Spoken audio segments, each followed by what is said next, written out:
আর মাত্র ৩ মাস পর অর্থাৎ ডিসেম্বরে যখন বাংলাদেশের জাতীয় নির্বাচন, ঠিক সেই সময়টিতে আসলে বাংলাদেশের নির্বাচন কিংবা রাজনীতি কোন দিকে যাচ্ছে, বাংলাদেশের বড় রাজনৈতিক দলগুলো নির্বাচন নিয়ে কি ভাবছেন এবং ডিসেম্বরের নির্বাচনের জন্য ঠিক কতখানি প্রস্তুত আমাদের দেশ, সেই সব কিছু নিয়ে আজকের ZSRM নিবেদিত দেশ সাম্প্রতিকে আপনাদের সবাইকে স্বাগত জানাচ্ছি। আমি তাসনুভা তন্নি। দর্শক, আজকের এই আলোচনায় আমার সাথে দুজন বিশেষ অতিথি যুক্ত আছেন। আমাদের সাথে আছেন অ্যাডভোকেট ধীরেন্দ্র দেবনাথ শম্ভু এমপি, সংসদ সদস্য আওয়ামী লীগ, এবং আছেন মোহাম্মদ গোলাম মাওলা রনি, সাবেক সংসদ সদস্য ও বিএনপি নেতা। আপনাদের দুজনকে স্বাগত জানাচ্ছি আজকে দেশ সাম্প্রতিকে। দর্শক, আমরা আজকে আলোচনা শুরু করব, তবে তার আগে সংবাদ শিরোনাম দেখে আসতে চাই। জিয়া পরিবার লুটেরা, তাদের হাতে দেশ নিরাপদ নয়, আওয়ামী লীগের বর্ধিত সভায় প্রধানমন্ত্রী। একমাত্র আওয়ামী লীগ ক্ষমতা আছে বলে, সুষ্ঠু পরিকল্পনা নিয়ে এগিয়েছে বলে আজকের বাংলাদেশ বদলে যাওয়া বাংলাদেশ। নির্বাচন থেকে দূরে রাখতেই বিএনপি বিরুদ্ধে মামলা, অভিযোগ নেতাদের ঘুরে দাঁড়ানোর প্রত্যয়। টানা বৃষ্টি জলাবদ্ধতায় দুর্ভোগ, মাত্রা ছাড়িয়েছে বন্দরনগরে, সমস্যার জন্য পরস্পরকে দোষারোপ। মুন্সিগঞ্জে ট্রলার ডুবিতে শিশুসহ 7 জনের মরদেহ উদ্ধার, নিখোঁজ 3, পদ্মার পাড়ে শোকের মাতম। ডেঙ্গুতে আরও 10 মৃত্যু, আক্রান্ত 2764, সংকট কাটাতে খোলা বাজার থেকে স্যালাইন কেনার অনুমতি। পাকিস্তানে ভয়াবহ ট্রেন দুর্ঘটনায় নিহত 25, আহত অর্ধশত। ওয়াশিংটনে গুলিতে নিহত 3, আহত 2। বিশ্বকাপে নেতৃত্ব নিয়ে নানা জল্পনা, এগিয়ে সাকিব, নারী বিশ্বকাপে অঘটন, বাদ পড়ল যুক্তরাষ্ট্র। সংবাদ শিরোনাম শুনছিলাম, এবার আজকের আলোচনা শুরু করতে চাই। অ্যাডভোকেট ধীরেন্দ্র দেবনাথ শম্ভু এমপি, আপনাকে দিয়ে শুরু করতে চাই। আমরা দেখতে পেলাম আজকে আওয়ামী লীগের বর্ধিত সভা অনুষ্ঠিত হয়েছে এবং সেই সভা থেকে সামনে যেহেতু নির্বাচন, অর্থাৎ আজকের এই সভা নিঃসন্দেহে আওয়ামী লীগের জন্য খুবই গুরুত্বপূর্ণ একটি সভা ছিল। সেখান থেকে যতটুকু আসলে আমরা বুঝতে পেরেছি, আওয়ামী লীগ যদি আসলে তারাই অর্থাৎ এই সরকারের অধীনে যদি আসলে এই নির্বাচন সংঘটিত হয়, আওয়ামী লীগের উপর একটি বেশ বড় গুরু দায়িত্ব আসলে বর্তাচ্ছে এবং সেই জায়গাটি থেকে আপনারা আসলে বাংলাদেশের অন্যতম বড় যে রাজনৈতিক দল বিএনপি, তাদেরকে ছাড়াই নির্বাচনের প্রস্তুতি নিচ্ছেন কিনা? না, আমাদের বিএনপিকে ছাড়া নির্বাচনের কোনো প্রস্তুতি আমাদের নাই।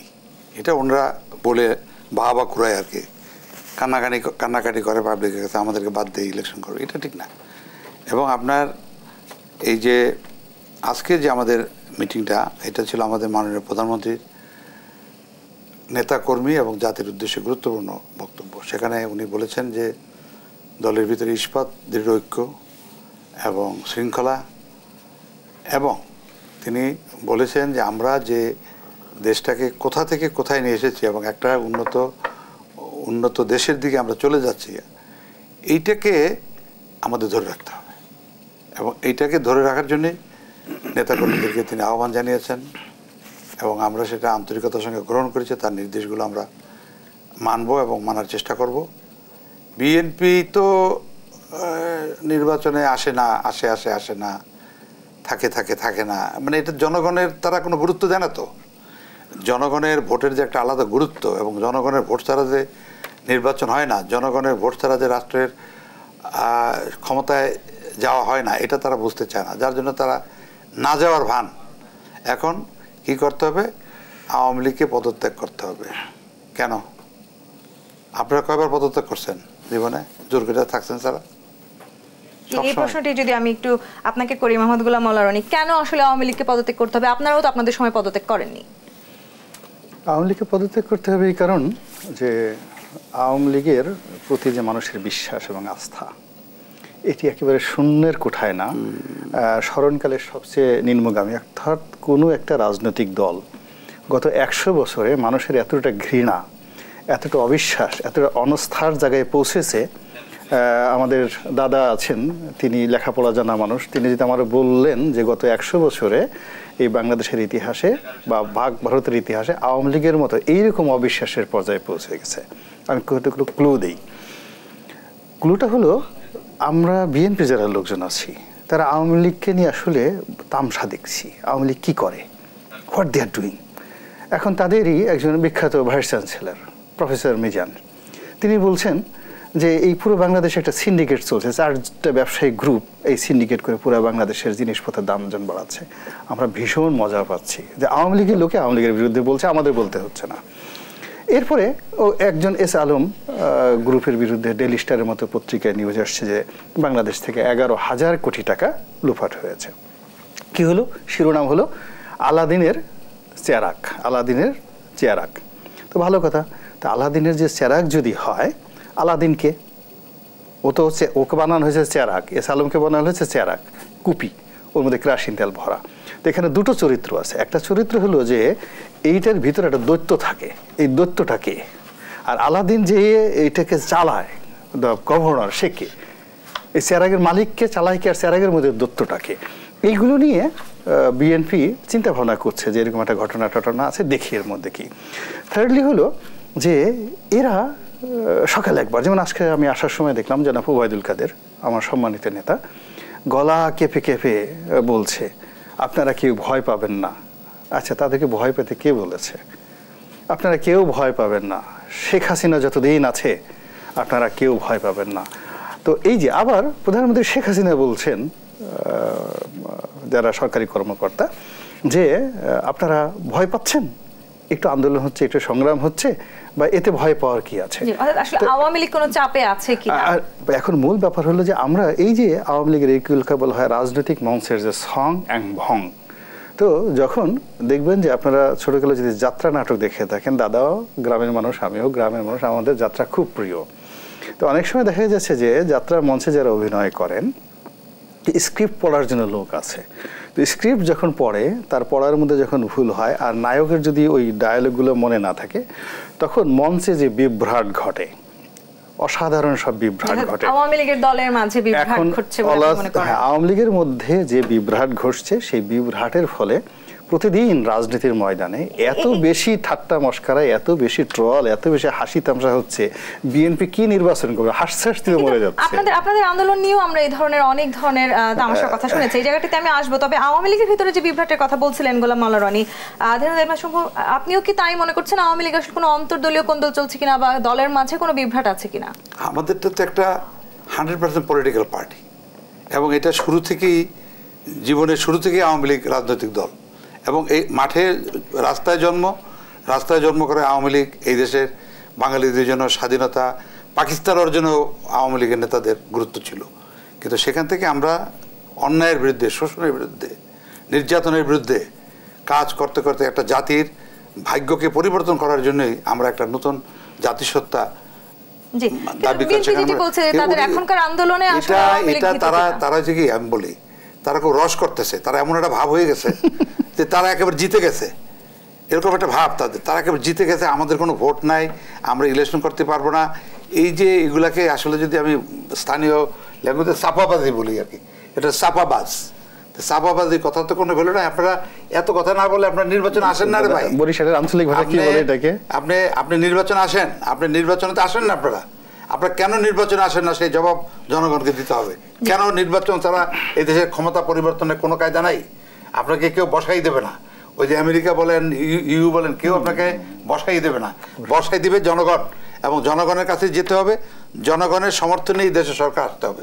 এবং একটা ভাঙাচোরা দেশ, একটা অভাব, একটা অনটন, ভিক্ষার ঝুলি দেশে, খরা ঝড় ঝঞ্ঝানিত একটা দেশটাকে একটা কী অবস্থা। আপনারা আপনি তো বিএনপির স্বল্পকালীন নেতা, আমি পুরানদেরকে বলবো, কি রেখে গেছেন আপনারা এই দেশে? সেইটা জায়গা থেকে আজকে বাংলাদেশ সকল ক্ষেত্রে মানুষের জীবন জীবিকা থেকে শুরু করে মান সম্মান, শিক্ষা দীক্ষা, এগ্রিকালচার থেকে শুরু করে ব্যবসা বাণিজ্য, কোন জায়গাটায় আজকে আওয়ামী লীগ পেছনে? আজকে আওয়ামী লীগে তো বাংলাদেশটাকে আধুনিক পর্যায়ে নিয়ে আসছে। এখন আপনারা এই আওয়ামী লীগকে রাখা যাবে না, শেখ হাসিনাকে চলে যেতে হবে, এমন ক্ষমতা আপনাদের নাই। এমন ক্ষমতা কি আছে কিনা গোলাম মাওলা রনি? এই ব্যাপারটা দেব, তার আগে দাদার একটু বক্তব্যের ছোট্ট একটু বিরোধিতা করি। না, চাপাবাজি না। সে বলছে আওয়ামী লীগের জন্ম রাস্তায়। আসলে আওয়ামী লীগের জন্ম রাস্তায় না, রাজপ্রাসাদে জন্ম। এবং ঢাকা শহরে আওয়ামী লীগ যে সময়তে জন্ম নিয়েছিল, সবচেয়ে অভিজাত, সবচেয়ে দৃষ্টিনন্দন, সবচেয়ে ধনী যে বাড়িটি, সেটা হলো রোজ গার্ডেন। সেই বাড়ির মধ্যে আওয়ামী লীগের জন্ম হয়েছিল। মানে রাস্তায় ফকির মিসকিনের মতো আওয়ামী লীগের জন্ম হয় নাই। আওয়ামী লীগ এইটা হলো, আমি দাদাকে জাস্ট এখন সেটা প্রশংসা নাকি এটা মূল ব্যাপার, দাদা জানেন এটা। 2 নম্বরে যেটা হলো আপনি যেটা প্রশ্ন করেছেন যে কি প্রশ্নটা করেছেন বলেন। আপনারা আসলে একেবারে জনগণকে ছাড়াই ক্ষমতায় আসতে পারবেন কি না? না, প্রশ্নটা এটা ছিল না। ওটা প্রথমত হলো যে জনগণকে ছাড়া তো বিএনপি ক্ষমতা, এই কথাটিও বলেছেন ধীরেন্দ্র দেবনাথ শম্ভু এমপি, যে যদি আসলে আপনারা ক্ষমতায় আসতে চান সেক্ষেত্রে আপনাদের নিশ্চয়ই জনগণের ভোট দরকার। এখন দাদা তো 91 দীর্ঘদিনের এমপি, প্রাজ্ঞ রাজনীতিবিদ। হয়তো ঢাকা শহরে যারা চুঙ্গা ফুকায় বড় বড় কথাবার্তা বলে সেটা, বাট উনি আমার পাশে কনস্টিটিউয়েন্সির বহুবার, দাদা কয়বার এমপি হয়েছেন? 7বার না 8বার? 6বারের সংসদ সদস্য, মন্ত্রীও ছিলেন। তো তৃণমূলের টেমটা সে বুঝেন, উনি বুঝেন। তা বোঝার পরে এখন বিএনপি যে রাজনীতির যে গণভিত্তিটা, সেই গণভিত্তিটা এবং 91 সালে বিএনপি কেন ক্ষমতায় এলো, এটার যেটা আর আওয়ামী লীগের একেবারে শত সম্ভাবনা থাকা সত্ত্বেও কেন 91-তে এলো না, এটা দাদা খুব ভালো করে বোঝেন। বিএনপির যে নীরব একটা জনগণের সঙ্গে তাদের একটা ইথারে একটা সম্পর্ক রয়েছে, যে সম্পর্কটা বিএনপি সবসময় বুঝতে পারে, আওয়ামী লীগ এই সম্পর্কটাকে সবসময় নেগলেক্ট করেছে, আজীবন নেগলেক্ট করেছে। এবং আওয়ামী লীগের মধ্যে সবসময় কতগুলো মানে অহমিকা বোধ। আমরাই মুক্তিযুদ্ধ করেছি, মুক্তিযুদ্ধের যত সার্টিফিকেট সব আমাদের কাছে, আমরা যদি রাজাকার বলি তো তুমি রাজাকার হয়ে যাবে, আর আমরা যদি মুক্তিযোদ্ধা বলি তো তুমি মুক্তিযোদ্ধা হয়ে যাবে। আর এই যে বঙ্গবন্ধুর নেতৃত্বে মুক্তিযুদ্ধ হয়েছে, ফলে এর বাইরে বঙ্গবন্ধু এবং আওয়ামী লীগের বাইরে মহান মুক্তিযুদ্ধে অন্য কারো যে কন্ট্রিবিউশন আছে, নেতৃত্ব আছে, এটা আওয়ামী লীগের তারা স্বীকার করে না। আপত্তি না, স্বীকার করে। আপত্তি কিন্তু আচ্ছা, মারাত্মক আপত্তি। এখন সেটা না করে সে করছে কি, এই যে তাদের ভিতরে যে এই অহমিকা বোধ, এই অহমিকা বোধের কারণে কি হচ্ছে, মুক্তিযুদ্ধ একটা জাতীয় গৌরব, ঐতিহ্য। এবং এই মুক্তিযুদ্ধের সময়টিতে নৈতিকভাবে, অর্থনৈতিকভাবে, মানসিকভাবে, এমনকি এই প্রজন্মের যারা রাজাকারের সন্ততি, তাদেরও কিন্তু জাতীয় পতাকা দেখলে চোখের পানি এসে যায়, রাজাকারদের সন্তানেরও। এটা একটা জাতীয়তাবোধ। এখন এই জাতীয়তাবোধকে যেটা সার্বজনীন, ওটা যখন আওয়ামী লীগ নিজেদের পকেটে নিতে চায়, তখনই জনগণের সাথে তাদের যে দূরত্বটা সৃষ্টি হয়। গোলাম মাওলা রনি, আপনি কি এটি মনে করেন না গণতান্ত্রিক ধারায় ফিরে আসতে হলে একটি অংশগ্রহণমূলক নির্বাচন খুবই জরুরি? এটা তো এর জন্যই তো আমরা আসলে আন্দোলন করছি, এবং এত লড়াই সংগ্রাম, আমাদের 40 লাখ লোকের বিরুদ্ধে যে কথা আপনি বলছিলেন কিছুক্ষণ আগে, যে আওয়ামী লীগ আসলে আপনাদের সেই আন্দোলনে ভীত, কিন্তু আপনারা 16 বছর ক্ষমতার বাইরে, কিন্তু আপনাদের আন্দোলন আসলে কোনো ধরনের ফলাফল কি এখনো পর্যন্ত দেখতে পেরেছেন? মূল ব্যাপারটা হলো, একটা রাজনৈতিক আন্দোলন কখনো কখনো 100 বছর চলতে পারে, 100 বছরেও আন্দোলনের যে সফলতা নাও আসতে পারে। আবার কখনো কখনো দেখা যাচ্ছে যে 100 বছরের পরেও সেই আন্দোলনের সফলতা ব্যর্থ হতে পারে। কিন্তু যে আন্দোলনের ফলশ্রুতি, অর্থাৎ আমরা একটা রেজিমের বিরুদ্ধে আন্দোলন করছি, একটা আদর্শ প্রতিষ্ঠা করতে চাচ্ছি, সেটা হলো গণতন্ত্র। এবং গভীর রাত্রে ভোট চুরি করা হয়েছে, আমরা কারা ভোট চোর, কারা চুরি করেছে, এই সত্যটা আমরা প্রতিষ্ঠা করার চেষ্টা করছি। এবং এটা আলটিমেটলি এখন রাস্তার যেটা ভিক্ষুক থেকে শুরু করে অবোধ প্রাণী, অর্থাৎ আপনি বিড়াল থেকে শুরু করে অন্য যে সকল প্রাণী আছে, আপনি যদি আল্লাহকে বলেন যে হে আল্লাহ, এইরকম 100 ইঁদুর, বিড়াল, এদের জবান দিয়ে দাও, এবং ওদেরকে যদি বলা হয় বিড়াল তুমি বলো তো ভোট চোরকে, বিড়াল হাত উঠিয়ে টু দি পয়েন্টে দেখাই দেবে এরা হলো ভোট চোর। এবং এটা ছিল আমাদের আন্দোলনের ফসল, এবং আমরা সেটা করতে পেরেছি। কাল্পনিক কথাবার্তা এবং এই যে মিষ্টি মিষ্টি করে সবচেয়ে খারাপ কথাগুলো বলে, এই যে মিষ্টি মিষ্টি করে, এটা শিল্পী সাহিত্যিকের ভাষায়, কবির ভাষায় সবচেয়ে খারাপ আচরণগুলো করতেছে সে। একটা রাজনৈতিক দল আওয়ামী লীগকে সমালোচনা করার অধিকার তার নাই, কারণ সেও আওয়ামী লীগের লোক। সে এখন জায়গা ধরেছে বিএনপিতে, উনি তো আওয়ামী লীগ থেকে এমপি হয়েছে প্রথম, এবং আওয়ামী লীগে তাকে চিনাইছে গোলাম মাওলা রনিকে। আর সেই গোলাম মাওলা রনি এখন বিএনপিতে গিয়া আওয়ামী লীগের ভোট নাই, একটা লোকে বলবে না, ইঁদুর বিড়ালও আওয়ামী লীগের কথা বলবে না। সেই জন্য তো আমরা চাই আপনার নির্বাচনে আসেন। আপনারা তো এই যে কেন পরপর নির্বাচনে আসেন না 3 বার, এই জবাব দিতে হবে। এটা শুধু আওয়ামী লীগকে দায়ী করলে চলবে না, এই জন্য সমস্ত দায় দায়িত্ব বিএনপির। তারা রাজনৈতিক দল, তারা কেন নির্বাচন আসে না? আপনাদেরকে ক্রেনে উঠে গিয়ে ক্ষমতায় বসাই দেবে কেউ? আপনাদের আসতে হবে এই পথে।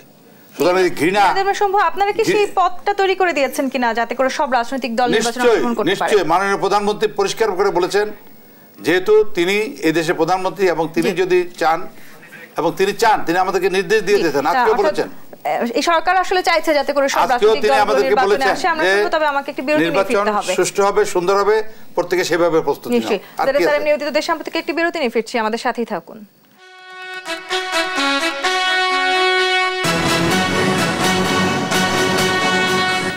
ডিসেম্বরের নির্বাচন কতটুকু প্রস্তুত বাংলাদেশ নিয়ে আমরা কথা বলছি। আজকের ZSRM নিয়মিত দেশ সাম্প্রতিকে আমাদের সাথে উপস্থিত হয়েছেন মোস্তফা ফিরোজ, সিনিয়র সাংবাদিক। আপনাকে স্বাগত জানাচ্ছি। একটু আপনাকে দিয়ে শুরু করতে চাই বিরতির পর।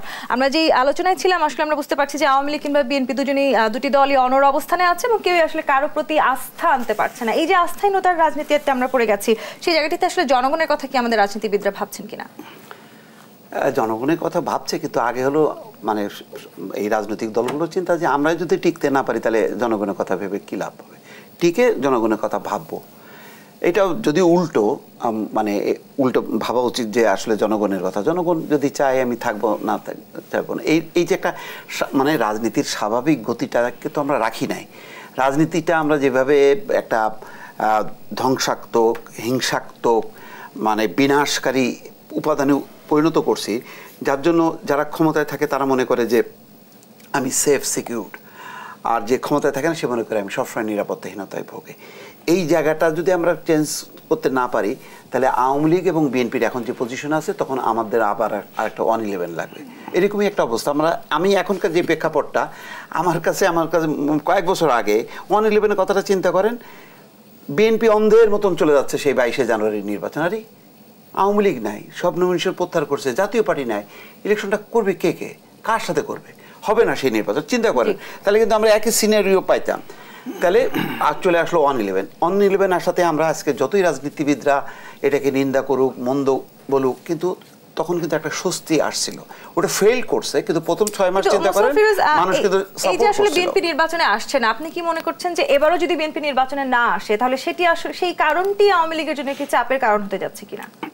না, বিএনপি তো নির্বাচন আসতে চায়, কিন্তু বিএনপির হলো ব্যবস্থা, মূল এটা সিস্টেমটা। আওয়ামী লীগ মনে করে যে বর্তমান সিস্টেমেই থাকলে আমার জন্য ক্ষমতায় আসাটা সহজ হবে, আর বিএনপি মনে করে এই সিস্টেমটা থাকলে আমার মানে ক্ষমতায় আসার কোনো পথ নেই। এবং বাংলাদেশের অতীত ইতিহাস তাই বলে যে দলীয় সরকারের অধীনে কোনো নির্বাচনে বিরোধী পক্ষ ক্ষমতা আসতে পারে না। তো সুতরাং তারা ব্যবস্থার একটা পরিবর্তন চায়, এমন একটা সিস্টেম যে সিস্টেমে মাথার উপরে সরকার থাকবে না, মানে দলীয় সরকার থাকবে না, যে যারা আবারও ক্ষমতায় আসবে। তো ওই নির্বাচন কিন্তু দুই পক্ষ চায়। এটা মনে করার কোনো কারণ নেই যে বিএনপি এত মানে হয়ে গেছে যে আমরা জিতবো কি জিতবো না সেটা মনে করে না। তারা মনে করে তাদের ভোট আছে, কিন্তু সেই ভোটটা ক্যাশ করতে গেলে তার একটা এমন একটা ব্যবস্থাপনা লাগবে যে ব্যবস্থাপনাটাই আওয়ামী লীগ নিয়ন্ত্রণ করতে পারবে না। এখন যদি এই অবস্থায় থাকে তাহলে এই যে দেখেন না কিছুদিন আগে যে ডিসি সমস্ত নিয়োগ টিয়োগ দিছে, কোন এক মন্ত্রী নাকি তার পিএসকে শরীয়তপুর নাকি শামীম, হ্যাঁ যোগ্যতা আছে কিনা এটার বিষয়, পিএস নাকি এগুলো তো উস্কানিমূলক কথা না, যাই হোক মানে সেই পিএস নাকি এখন ডিসি, সে এখন কিন্তু ওই মন্ত্রীর ডিসি ছিল, এখন সেই জায়গায় মানে তারই নির্বাচন এলাকায় চক্ষু লজ্জার জন্য তাকে অন্য জায়গায় রাখতে পারতো, কিন্তু তারই জায়গায় ডিসি হিসেবে নিয়োগ হয়েছে। এটা হয় কিভাবে? যেমন দলীয় সরকার থাকার কারণে সে তার সুবিধা মতন করে প্রশাসন সাজাইতে পারে। নির্দলীয় সরকার, যেমন ধরেন আমি যদি কথার কথা যদি এরকম দায়িত্বে থাকতাম, তো আমার কাছে কি আওয়ামী লীগ কি বিএনপি, আমি তো আমার ব্যাকগ্রাউন্ডে আওয়ামী লীগও নাই বিএনপিও নাই, আমি চিন্তা করতাম যেটা ভালো হবে সেটাই। সেটি আদৌ আসলে আমাদের রাজনীতিবিদরা চিন্তা করছেন কিনা? গোলাম মাওলা রানী, অর্থাৎ আপনারা ক্ষমতায় আসতে পারবেন না এই ভয়ে কি আসলে আপনারা এই সরকারের অধীনে নির্বাচন করতে চাইছেন না? না, নট লাইক দ্যাট। আমরা যেটা বুঝতে পারছি যে জনগণ আসলে এই সরকারের অধীনে যদি কোনো নির্বাচন হয়, জনগণের যে অংশগ্রহণটা, যে উৎসাহ এবং উদ্দীপনা থাকবে জনগণের মধ্যে, সেটা নেই। এই কারণ হলো যে আমরা যেমন 2014 সালে, আমি যদি একটু আপনাকে সম্পূরক প্রশ্ন করি, দুঃখিত আপনাকে আটকালাম, বিএনপি আসলেও জনগণের সম্পৃক্ততা বাড়বে এমনও তো আসলে হতে পারে না। এখন আসলে জনগণের হাতে রাজনীতিটা চলে গিয়েছে, এটা বিএনপির হাতেও রাজনীতিটা নেই। তার প্রমাণ হলো যেমন 2014 সনে আমরা অংশগ্রহণ করিনি, যেটা নিয়ে দেশ বিদেশে সবাই বলার চেষ্টা করেছে যে এটা বিএনপির একটা ঐতিহাসিক ভুল। পরবর্তীতে আমরা 2018 সনে গিয়েছি। 2018 সনে যাওয়ার পরে সেখানে আমরা ইতিহাসের নির্মম একটা অভিজ্ঞতার শিকার হয়েছি, লাঞ্ছনা, অপমান, গঞ্জনা, এটা বলার মতো না। কিন্তু তারপরেও কিন্তু বিএনপি নির্বাচন বিমুখ হয়নি। স্থানীয় সরকার নির্বাচনগুলোতে তারা অংশগ্রহণ করেছে, উপজেলা নির্বাচন, পৌরসভা নির্বাচন এবং ইউনিয়ন নির্বাচন।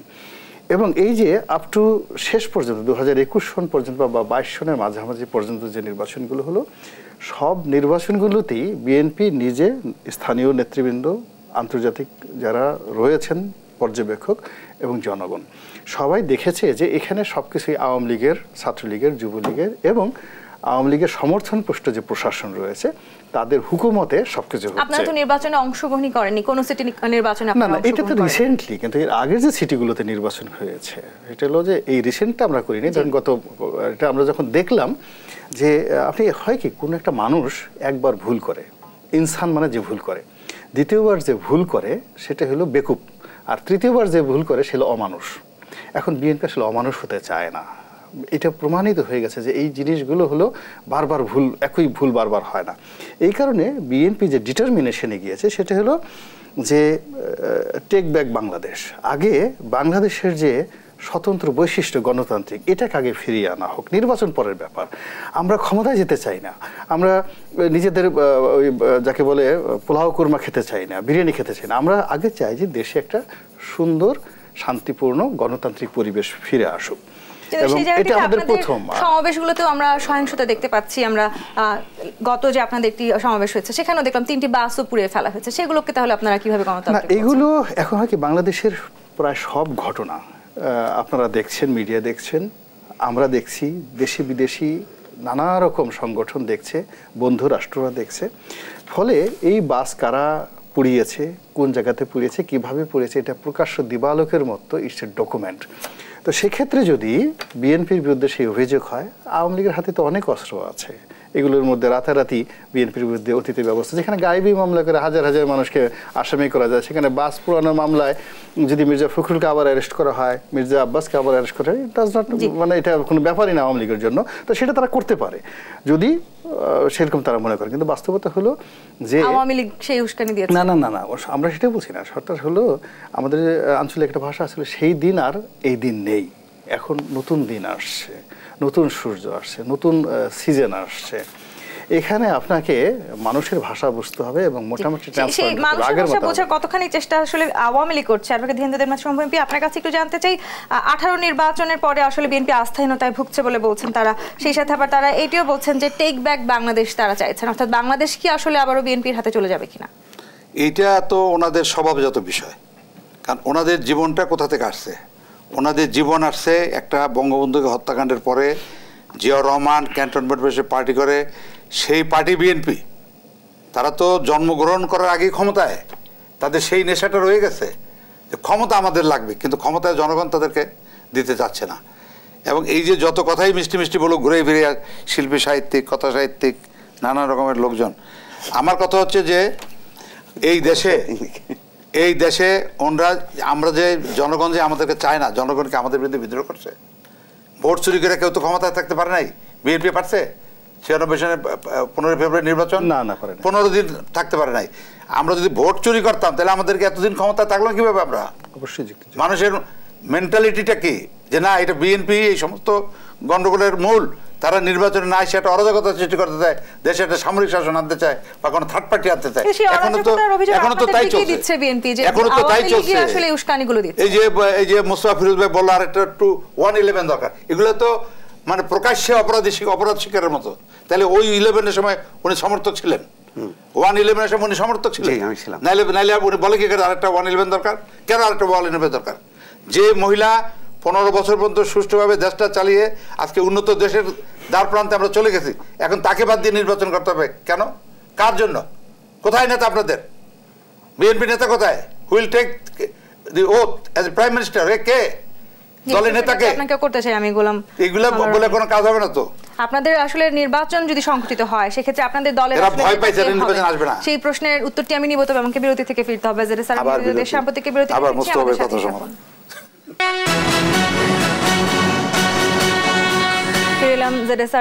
সাম্প্রতিক গোলাম মাওলা রনি, আপনার কাছে প্রশ্ন রেখে বিরতিতে গিয়েছিলাম যে টেক ব্যাক বাংলাদেশের কথা আপনারা বলছেন, আপনাদের নেতৃত্ব আসলে কে দেবেন? আপনাদের শীর্ষস্থানীয় নেতৃত্ব যারা আছেন তারা প্রত্যেকেই কারাদণ্ডপ্রাপ্ত। ভারত যেমন দেখুন হঠাৎ করে মনমোহন সিং প্রধানমন্ত্রী হয়ে গেলেন, আমাদের দল যদি চান, জনাব তারেক রহমান সাহেব এবং খালেদা জিয়া, মির্জা ফখরুল সাহেব যদি চান যে গোলাম মাওলা রনি প্রধানমন্ত্রী হবেন, সমস্যা কোথায়? কোনো সমস্যা নেই। এবং আমার এই দলে বিএনপিতে আমার মতো হাজার হাজার যোগ্যতম লোক রয়েছে যারা লেখাপড়ায়, পাণ্ডিত্যে, রাজনৈতিক ব্যাকগ্রাউন্ডে কোনো অবস্থাতেই টাউটারি, বদমাইশি যাই বলেন না কেন, এইগুলো আওয়ামী লীগের সাথে কোনো অংশে এখানে লেস ক্যালিভারের লোক নেই, আরও বেটার ক্যালিভারের লোক আছে। এখন এই যে দল যদি বলা হয় যে প্রধানমন্ত্রী, এখন বলেন যে ঠিক আছে এখন বর্তমান প্রধানমন্ত্রী, এখন বর্তমান প্রধানমন্ত্রীর মধ্যে এমন কি সুপার ন্যাচারাল পাওয়ার আছে যেটা আপনার মধ্যে নাই? চেয়ার এমন একটা জিনিস, চেয়ার যে কোনো মানুষকে যোগ্যতম করে তোলে। ফলে এই বিষয়গুলো নিয়ে যখন আলোচনা করা হয়, মাননীয় প্রধানমন্ত্রী শেখ হাসিনা তাকে ছোট করা হয়, মূলত তাকে বড় করতে গিয়ে ছোট করা হয়। অনেক প্রসঙ্গ এসে যায়, এই যে যেমন আমি যে কথাটা বললাম, এখন এই প্রশ্নের কারণে আমাকে কথা বলতে হলো যে ঠিক আছে আমি প্রধানমন্ত্রী হব, এখন আমার সঙ্গে যোগ করেন কোন বিষয়ে আমার হীনমন্যতা আছে, কোন বিষয়ে আমার অযোগ্যতা আছে, আমি হতে পারবো না। এবং আমার মধ্যে এরকম হাজার হাজার লোক রয়েছে বিএনপিতে। ফলে কোনো একটা দলের, বিএনপির মতো একটা বড় দলের প্রধানমন্ত্রী কি হবেন এই প্রশ্ন করা আমি মনে করি এটা রাজনৈতিক অপরিপক্কতা। যারা প্রশ্ন করে লন্ডনে বসে নেওয়া হচ্ছে, এখন লন্ডনে যিনি নেতা আছেন তা লন্ডনে নেবেন না, ডেকে টেকনাফ থেকে নেবেন নাকি? আমাদের তো আমাদের দলের মধ্যে এখন আমরা শোনেন, আমাদের বক্তব্য হলো যে আওয়ামী লীগের সঙ্গে আমাদের যে দৃষ্টিভঙ্গি, তারা যাকে জনাব তারেক রহমান সাহেবকে তারা যেভাবে ভিলেন বানানোর চেষ্টা করছে, উল্টো এটা বিএনপির মধ্যে রিয়াক্ট করছে, অর্থাৎ তিনি আরো মহানায়কে, আরো উল্টো ফেলে মহানায়কে তিনি পরিণত হচ্ছেন, দেশ নায়কে পরিণত হচ্ছেন এবং বিএনপির মাথার তাজে পরিণত হচ্ছেন, অনেকের কাছে আইকন হিসেবে পরিণত হচ্ছেন। আপনি জানেন যে প্রত্যেকটা ক্রিয়ারই সমান প্রতিক্রিয়া আছে। আওয়ামী লীগ যদি তারেক রহমান সাহেবের প্রশংসা করতেন তাহলে বরং তারেক রহমানের ক্ষতি হতো। আওয়ামী লীগ তাকে যত গালাগালি করবে ততই তার জনপ্রিয়তা বিএনপির মধ্যে বাড়বে। আপনি কি মনে করেন? এইটা ওনাদের এটা কাল্পনিক কথা, কারণ যেই লোকটা অপরাধে অপরাধে জড়াইতে জড়াইতে মানে নিঃস্ব হয়ে গেছে, এখন সে তার কিচ্ছু নাই, সে এখন বিএনপির চেয়ারপারসন, ভারপ্রাপ্ত চেয়ারপারসন, এটা বেঁচে কিনা খাইতেছে আর টাকা খরচ করতেছে আর দেশে গন্ডগোল লাগাইতেছে। কিচ্ছু করতে পারবেন না আপনারা, কিছুই করতে পারবেন না। আমি একটা কথা বলি, তারেক রহমান 21শে আগস্টের গ্রেনেড হামলার সঙ্গে সরাসরি জড়িত, তারপরে সে এই যে 8-10 ট্রাক অস্ত্র মামলায় সে জড়িত, তারপরে সে আপনার যে কটা মামলা তার বিরুদ্ধে হয়েছে, এই যে লেটেস্ট যে পরশুদিন যে রায়টা দিল, এটা কি মিথ্যা মামলা? আমরা আপনি পড়তে পারি না যদি আমরা সম্পদ। বিএনপি তো বলছে এই মামলাটি আসলে নির্বাচন থেকে তাদেরকে দূরে রাখার 14 বছর পর্যন্ত মামলা চলে। বিএনপির মতো মিথ্যাবাদী দল এই দেশে চলে না। এই দেশের মানুষ কিন্তু ভালো, এই দেশের মানুষ আল্লাহ ভক্ত, সত্যবাদী লোক। এই দেশের মানুষ সমস্ত মিথ্যা কথা বলে, সমস্ত। 14 বছর পর্যন্ত এই মামলা চলে, 14 বছর পর্যন্ত এই মামলাটা চলে। এই তারেক জিয়া এবং ইসে জোবাইদার, এগুলো করে রসিকতা নাকি? এমন বলে যে কি হুকুম দিয়ে হয়েছে, এটা কোনো জ্ঞানী লোক বলবে না, কোনো লেখাপড়া জানার লোক কথা বলবে না, কারণ এটা হুকুম দিয়ে হয় নাই। কারণ এখানে তো সম্পত্তি, এটা কি মানে জিনিসটা তো পরিষ্কার যে কি কি সম্পদ সে গোপন করছে। আমি করতে পারি না? আমিও তো জমি কিনা গোপন করতে পারি, আমিও মামলা আসামি দিতে পারি, আমি টাকা গোপন করতে পারি, মানে যেটা নাকি অদৃশ্য আমি দেখাইলাম না, অথচ আমার কাছে টাকাটা আছে। এটা অপরাধ, জিনিসটা তো সূক্ষ্ম জিনিস। তো কেন যারা এই দেশে যারা এই অপরাধ করে বারবার দেশনায়ক হয়, তাহলে তো সবই তো অপরাধী, তাহলে সব অপরাধী। খালেদা জিয়া অপরাধী, তারেক জিয়া অপরাধী, কোকো অপরাধী, জোবাইদা অপরাধী এবং তাদের যে সকলেই তো অপরাধী। জাইমা অপরাধী নাকি? জাইমার কথা এখানে আসে নাই না, তাদের উত্তরসূরি তো সেই উত্তরসূরি। এখন এটা কোনো কথা? জাইমার কথাটা এখানে আসে ফিরোজ ভাই? না না, আমি তাকে বলছি কেন তাকে বলেন না, সেটা এমনি উস্কানি দেয় তা লোক, এমনি তো উস্কানি দেয়। জাইমা রহমান আসবে, এটা শিশু এখনো, সে তো এখনো ব্যারিস্টার হইতে পারে, ব্যারিস্টার। কিন্তু এখন আপনাদের বিরুদ্ধে এত মামলা কেন? আপনাদের সমস্ত নেতারা এত দুর্নীতিবাজ কেন? আজকে জমিরুদ্দিন সরকারের মতো লোক স্পিকার, সে কেন দুর্নীতি মামলা সাজা প্রাপ্ত হবে, তারপর টাকা দিয়ে খালাস? কেন এগুলো হবে? তো যারা এরকম দুর্নীতির সঙ্গে এত জড়িত, তাদের আবার রাজনীতি লাগবে কিসে? এবং তার নাম দেখে দেশ নায়ক, আর বাপরে বাপ, দেশ নেত্রী, দেশ নায়ক, এই সমস্ত বদমাইশি টাইটেল এগুলো খাটে না। সে আসা উচিত তার এই দেশে, সে যদি সত্যি দেশটাকে ভালোবাসে, সে আসা উচিত। ফিরোজ, আপনি কি মনে করছেন আসলে এই সময়টাতে বাংলাদেশে আসলে আবারও 1/11 এর মতন পরিস্থিতি আসলে হতে যাচ্ছে কিনা? না, আমি বলছি যে এখনকার অবস্থাটা ঠিক ওইরকম এক ধরনের ডেডলক, তো সেই প্রসঙ্গেই বলছিলাম যে এরকম একটা ডেডলক থাকলে এরকম একটা পরিস্থিতি তৈরি হয়। তা এর এখনকার অবস্থাটা আমি সেটার সাথে তুলনামূলক, আমি এটা চাই না। দুটি দল কি আসলে সংলাপে রাজি? সংলাপে তো রাজি না, সংলাপে রাজি না। ওই যে কেউ তো মানে অপরাধীর সঙ্গে সংলাপ মানে বিচার মানি তাল গাছ। আপনারাও তো এই সরকারের সাথে সংলাপ করতে চান না। তো এখন যেটা হচ্ছে কি দেখেন, এখন ওই যে দাদা যেগুলি কথাগুলি বললেন সেইগুলো হয়তো বাস্তবতা, কিন্তু বাস্তবতা তা মানুষ যেটা মনে করে সেটা হলো কি, আপনি এখানে ধরেন, আচ্ছা ধরেন বিএনপি যদি ক্ষমতায় থাকতো তাহলে কি এই যে বিচারগুলো তারেক রহমানের এই বিচারগুলি হতো? তারপরে অন্যান্য যাদের হয়তো না তো, তাই না? এটা বাস্তবতা। অপরাধ কোনো বিচার হতো না, মানে আরো খারাপ। মানে বিএনপি ক্ষমতায় বিএনপি অপরাধ করলে বিচার হতো না। আমরা দেখি না যে আওয়ামী লীগের আরো খারাপ। অন 11-এর সময় যে সমস্ত মামলাগুলো হয়েছে সেগুলো মামলাগুলি সবগুলো কোয়াশ করে তারা করছে, একটা মামলা কিন্তু সবগুলো মামলা বিএনপির গুলো পেন্ডিং আছে। একটা দেশে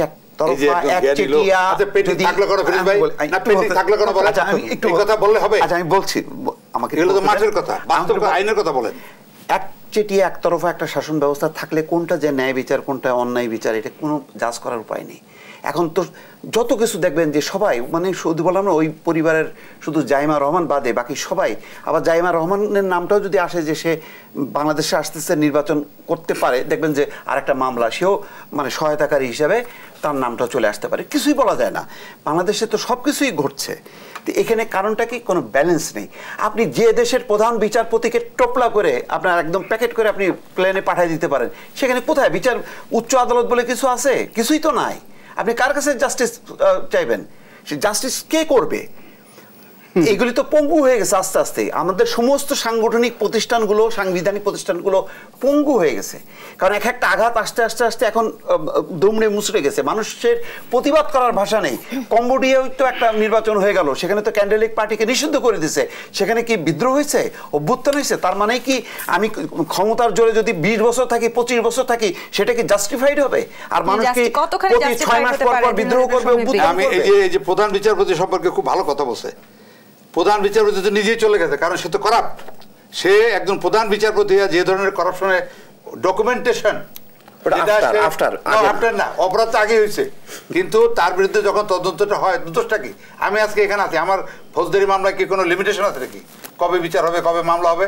কোনো লিমিটেশন নাই। ফৌজদারি মামলার অভিযোগ থাকলে 30 বছর, 50 বছর, 100 বছর পরে মামলা হইতে পারে।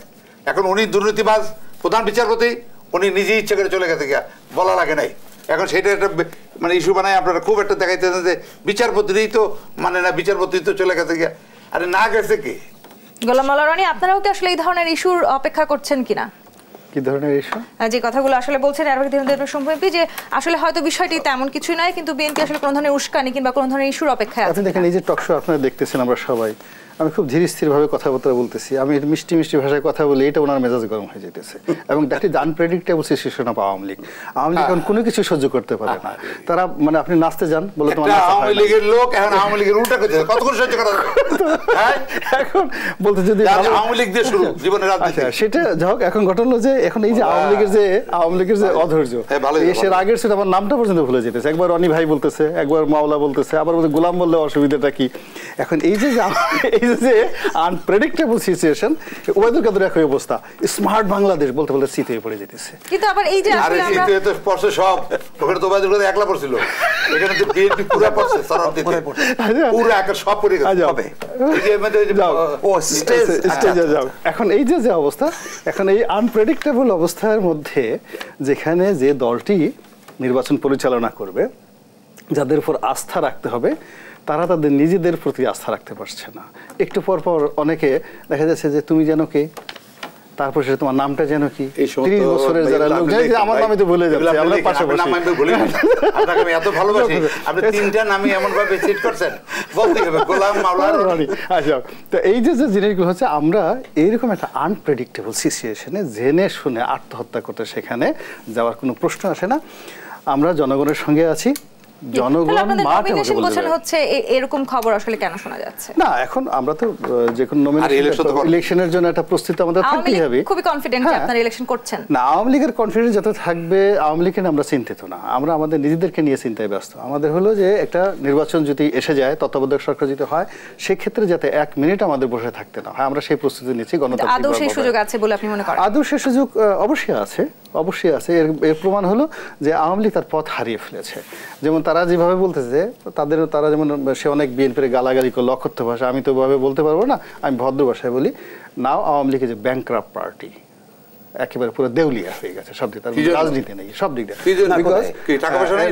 $1 বিলিয়ন চলে গেল, দেউলিয়া হয়ে গেছে কারণ টাকা পয়সা নেই না, টাকা পয়সার জন্য দেউলিয়া হয় না। সেটা হলো আওয়ামী লীগের যে রাজনীতি এখন রাজনীতিবিদদের হাতে নেই। কোথায় তোফায়েল আহমেদ, কোথায় আমির হোসেন আহমেদ, কোথায় মতিয়া চৌধুরী, এখন যে সমস্ত লোক যারা জীবনে রাজনীতির বুঝে নাই সে সমস্ত লোক এখন দল পরিচালনা করছে, এরকমই নিয়ম। তো সেইরকম একটা দেউলিয়া দলের সাথে আমরা কি রাজনীতি করব? এখন যারা আমরা যে সমস্ত লোক এরকম লোক যদি হয়তো অনেক হয়তো ঘর থেকে বেরিয়ে করে দিয়েছে, এলাকাবাসী এলাকা ছাড়া করছে আওয়ামী লীগের অনেক বড় বড় নেতাকে, যে তুই এলাকায় থাকতে পারবি না এমন বদমাইশ, তা সেই লোকও তো এখন অনেক বড় বড় পর্যায়ে রয়ে গেছে। যারা জাতীয় হিসাবে সবার কাছে বদমাইশ লোক হিসেবে, চোর হিসেবে পরিচিত, তাদেরকে তো আমরা অনেক ভালো ভালো জায়গায় দেখতেছি। তো আমরা সেই অবিশ্বাসের যে জায়গার সৃষ্টি হয়েছে সেখানে যদি দেখি অনাগত দিনে যে একটা ভালো সুন্দর পরিবেশ এসছে, তত্ত্বাবধায়ক সরকার আসছে এবং একটা রাজনৈতিক পরিবেশ ফিরে আসছে, সেক্ষেত্রে যাতে একটা সুন্দর একটি নির্বাচন করার জন্য যত প্রয়োজন দরকার জল স্থল অন্তরীক্ষে আমরা সেই প্রস্তুতি নিয়ে রেখেছি। শেষ কথা বলে কিছু নেই, কিন্তু আসলে মোস্তফা ফিরোজ কতটুকু আসলে প্রস্তুত বাংলাদেশের দুটি বড় রাজনৈতিক দল?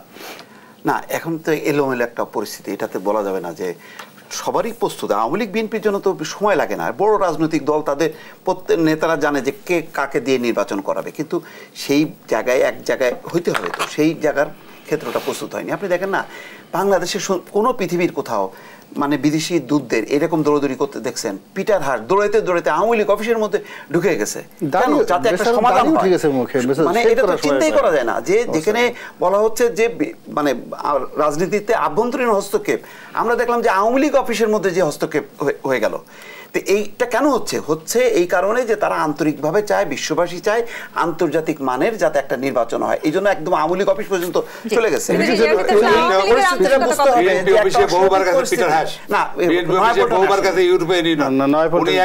একবার গেলেন সেদিন আমাদের সেক্রেটারি সাহেবের দেখা করার জন্য, এই তো আর কি। এতে কি এমন কি এমন ভাবে কথাটা বলা হয়, মানে মনে হয় একটা মুগুরি দিয়ে বাড়ি দিল। আন্তরিকতা, আমি বলছি আন্তরিকতা, মানে তারা চেষ্টা করছে যে একটা প্রেস কনফারেন্স করতেছে, এই দৃশ্য আমরা দেখিনি কখনো। অদ্ভুত একটা ঘটনা। আওয়ামী লীগ কতখানি আন্তরিক? আওয়ামী লীগ 100% আন্তরিক, এবং আমরা দুঃখিত যে বারবার তারা নির্বাচনে আসে না। এটা ষড়যন্ত্র, অর্থাৎ তারা একটা 111 চায়, তাদেরকে ক্ষমতায় বসাই দেবে। এটা জীবনে দেশে হবে না। একেবারে মানে হাঁটু ভেঙে দেওয়া হবে বিএনপি বেশি বাড়াবাড়ি করলে, হাঁটু ভেঙে দাও। কি বলেন? হাঁটুই ভেঙে দেবো না আমি। আল্লাহ ওনার মুখে ফুল চন্দন পড়ুক। হাঁটু পর্যন্ত ভাঙতেছে, মাজাটা ভাঙতে চায় না। নির্বাচন আসে না কেন আপনারা? আমি বলছি মাজা ভাঙতে চায় না। নির্বাচনে আসেন না কেন? এটা তো আপনারা বলেন নির্বাচন আসা না আসা হচ্ছে রাজনৈতিক দলের স্বাধীনতা, সেই নিয়ম। কষ্ট করে তো হইতে হবে। আমাদের অ্যাডভোকেট ধীরেন্দ্র দেবনাথ শম্ভুর মুখে ফুল চন্দন পড়ুক। সে আমার হাঁটু পর্যন্ত রাখছে, হাঁটুর উপরে আর উঠে নাই। সে যদি বলতো যে গোলাম মোল্লা রনি এবং বিএনপির যারা লোকজন আছে, মির্জা ফখরুল সহ, এই সবগুলোর মাজা ভেঙে দেবো। অথবা এরা কি রাজনীতি করে? এরা কি রাজনীতি করে? না, ওই তো রাজনীতি করে, রাজনীতি করে। তো রাজনীতিতে থাকলে তো রাজনীতি করতে হবে। ফুটবল খেলা মাঠে নামলে ফুটবল খেলা না, অবশ্যই অবশ্যই। এখন আপনাকে এই যে কি মানা জায়গা আছে, আমরা দুটি রাজনৈতিক দলের না, অবশ্যই এই কথাটা খেলবেন না, এই কথাটা এটা খারাপ কথা। এই কথাটা আমরা কগনিজেন্সে নিলাম, আমরা নিলাম কগনিজেন্সে, যে আপনি যেভাবে কথা বলছেন আওয়ামী লীগের লোকজন একেবারে আওয়ামী লীগের মতো একটা পার্টি এই দেশে নাই, নির্বাচনের মাঠে হাঁটু ভেঙে দেবে গোলাম মোল্লা রনি। এখন সেই হাঁটু ভেঙে আমাদেরকে বাসায় যে হাঁটু ভাঙবে না রাস্তায় বসে ভাঙবে, যেখানে পাবে সেখানে ভাঙবে, এই জিনিসটা আমরা কগনিজেন্সে নিলাম। এবং এই যে ধীরেন্দ্র দেবনাথ বাবু উনি যে এই যে আওয়ামী লীগের লোকজনকে উজ্জীবিত করলো, একটা বিদ্রোহের ডাক দিল, যেখানে যারা পাও হাঁটু ভেঙে দাও। এই যে আজকে আপনার এই একটা বিপ্লবী কমান্ড সে দিল, আমি মনে করি অনাগত দিনে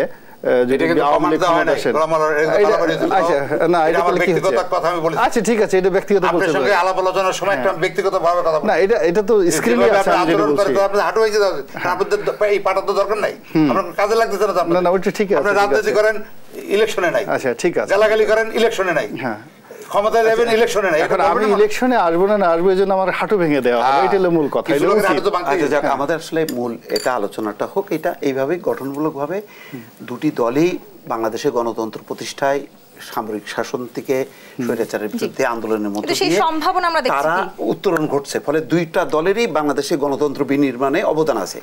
এখন রাজনৈতিক সংকট, পারস্পরিক সম্পর্ক যে অবস্থায়, সেই জায়গাটায় আবার ফিরে আসতে হবে যে দুটি রাজনৈতিক দলকে গণতন্ত্রে বিশ্বাস করতে হবে এবং একটা সুষ্ঠু আন্তর্জাতিক মানের নির্বাচনের মধ্য দিয়ে মানুষের কাছে ছেড়ে দিতে হবে যে তারা কোন দলকে বা কোন প্রতিনিধিকে সংসদে পাঠাবে। এই মূল থিমটা যদি আমরা করি, বাকি জিনিসগুলো আমাদের সমাধান হবে। নতুবা কিন্তু এই ক্ষত বিক্ষত হইতে হইতে ওই যে হাঁটুভাঙা পর্যায়ে চলে যাবে আর কি। এর থেকে আমাদের আমরা আসলে সেটি প্রত্যাশা করি এবং গণতান্ত্রিকভাবে সুষ্ঠু নির্বাচনের মাধ্যমে আসলে আমরা আমাদের আগামী নির্বাচন দেখতে পাবো। অ্যাডভোকেট ধীরেন্দ্র দেবনাথ শম্ভু এমপি, মোস্তফা ফিরোজ এবং মোহাম্মদ গোলাম মাওলা রানী, আপনাদের তিনজনকে অসংখ্য ধন্যবাদ আমাদের সময় দেওয়ার জন্য। দর্শক, আগামী ZSRM নিয়মিত দেশ সাম্প্রতিক একবার আমন্ত্রণ রইল। ধন্যবাদ এতক্ষণ সাথে থাকার জন্য।